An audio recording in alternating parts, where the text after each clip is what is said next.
Why hell cases are not reported. If the interview is delayed just a little bit, much less days, weeks, or months after the fact, only the positive experiences will be found. The negative experiences have long been regulated to the painless portions of the memory, the victim apparently unable to coexist with this painful memory. Intolerable situations often lead to other solutions, such as personal religious conversion, a situation sometimes difficult to detect unless the patient volunteers the information. Thus, hell cases are not reported. Hell cases also remain unreported because of personal ego and the embarrassment of it all. Patients don't want to discuss a matter that confirms ultimate failure in life, an overwhelming defeat, a slap in the face. Since the experience destroys self-esteem, pride conceals the error. Nothing more than human nature. The average doctor, for instance, will relate only his most impressive diagnosis and say nothing of past mistakes. Should we expect less from the patients? The psychologists and psychiatrists who write most of the books on the subject never seem to encounter negative cases.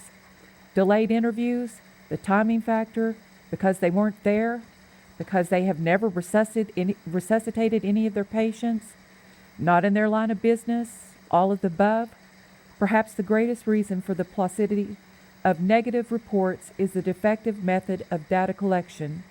Methods are used that disregard the simple bell curve distribution for population studies and scientific information. There are invariably two extremes to any curve. The bias results when investigation is limited to only one end of the curve, while the other end is disregarded or purposely omitted. To broaden the exposure data of the authors who write the euphoric NDEs and OBEs, I have offered some of the negative experiences we have collected for their personal touch and interview. But they have all refused. One author declined because negative data would interfere with positive results already collected.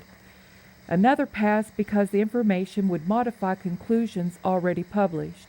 A third, the legendary and broadly respected Dr. Elizabeth Kubler-Ross, would not say why she refused, but declined the offer anyway. Such lack of interest in broad research is troubling. Come to think of it, there might still be another reason why negative cases are not reported.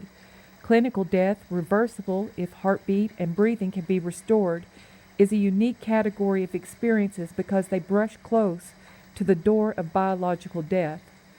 Unfortunately, this unique category has been mixed and diluted into a greater category of general near-death experiences, which includes life-threatening situations where consciousness and heartbeat were not necessarily lost and where no type of death occurred in any form.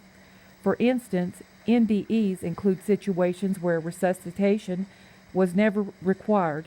The victims may have thought death was at the doorstep, or they may have contemplated death during an illness, or they may have had an accident or a long and precipitous fall.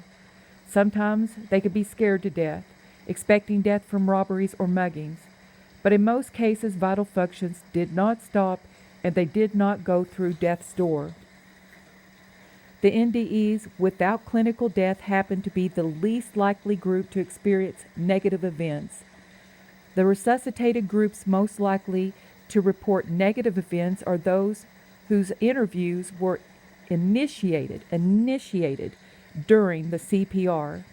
As mentioned, some additional negative material can be found hidden in good reports if one looks closely for a religious conversion precipitated by a hell-like event that required an urgent resolution. Such was the case of Charlie McCaig. We will mention his case again because he had a positive experience obscuring the preceding negative one, and this initiated the whole chain of events. Of course, some authors may not be happy about these cases, since negative experiences of any kind would prove embarrassing to the emerging quote-unquote omega philosophy where everyone goes to heaven with no type of judgment involved. Proponents of this philosophy say that those who are returned to earth because their time was not yet quote-unquote are drawn inexorably toward a heaven on earth, a utopia directed by the unidentified light that furnished the glimpse of glory.